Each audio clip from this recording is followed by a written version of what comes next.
भद्राचार्य ने कहा है कि आरक्षण अगर खत्म नहीं किया गया तो देश में गृह युद्ध होगा। कैसे देख रहे हैं उनके बयान को सर? इसको काहे का जगत गुरु, गृह युद्ध तो वही स्टेटमेंट से हो रहा है। हाँ।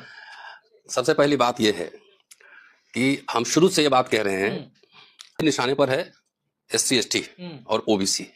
मुसलमान तो एक बहाना है, लेकिन असली निशाने पे यही है SC ST OBC। हाँ, तो ये बाबा लोग भी, अभी उनको पुरस्कार भी मिला ना, पद्म भूषण क्या मिला है उनको। तो बाबा लोग अब पहले मुसलमान के दबा के धमका के, हम बार बार दलितों को समझा रहे थे कि भाई आरक्षण निशाना है, तो असली चरित्र और चेहरा इनका सामने आ गया है। ये बाबा कौन सी यूनिवर्सिटी में पढ़ के बाबा बना है? कोई एग्जाम पास किया है?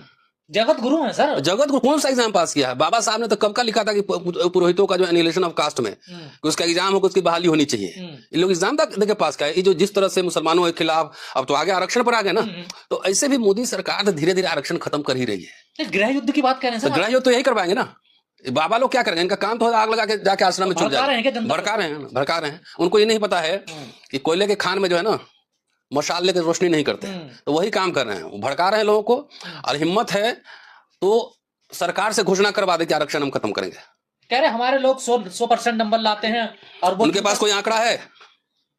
और जूते सिलते हैं। कहाँ जूता कहाँ सिलने वाला कोई प्रमाण है? मोचीज बड़ी कंपनी बना के माल कमाते हैं, चमड़े का काम करते हैं, लेकिन लेदर बैग्स, जैकेट्स, मोची शोरूम, ये सब बना के माल कमाते हैं। सीने वाला, काम करने वाला तो बेचारा दलित है। नहीं, आप कितने ब्राह्मण को जूता सीते देखा है?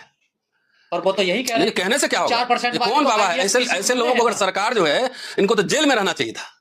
ये देश तोड़ने के, संविधान तोड़ने की बात ये कर रहे हैं, लेकिन चूंकि अभी इनकी सरकार है तो जो मन में है वो पटर पटर बोल रहे हैं। बाबा लोग राजनीति कर रहे हैं, अपने आश्रम में रहें, धर्म का काम करें।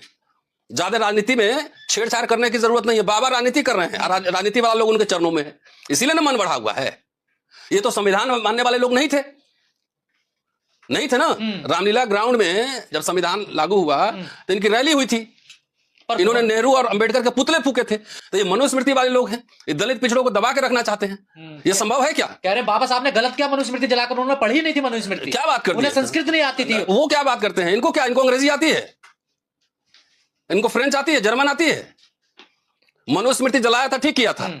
वैसा ग्रंथ जो असमानताओं को बढ़ावा देता है, उस ग्रंथ का क्या करेंगे जहां पे हमारी स्थिति अस्पृश्यों की हो? अब बिना एग्जाम पास के वो पीढ़ी दर पीढ़ी सिंहासन पर बैठ के मलाई चापते रहते हैं। अभी तो सरकार होती इस संविधान के विरोधी बात कर रहे हैं, देश को तोड़ने वाली बात कर रहे हैं, और यही बाबा गृह युद्ध फैला रहे हैं। अभी इनको पता नहीं ना कैसी स्थिति होगी तो क्या होगा। बगल में नेपाल में देख ही लिया है ना, बांग्लादेश में देख ही लिया है ना, और उसी दौरान ऐसा बयान दे रहे हैं। उसी दौरान दे रहे हैं ना।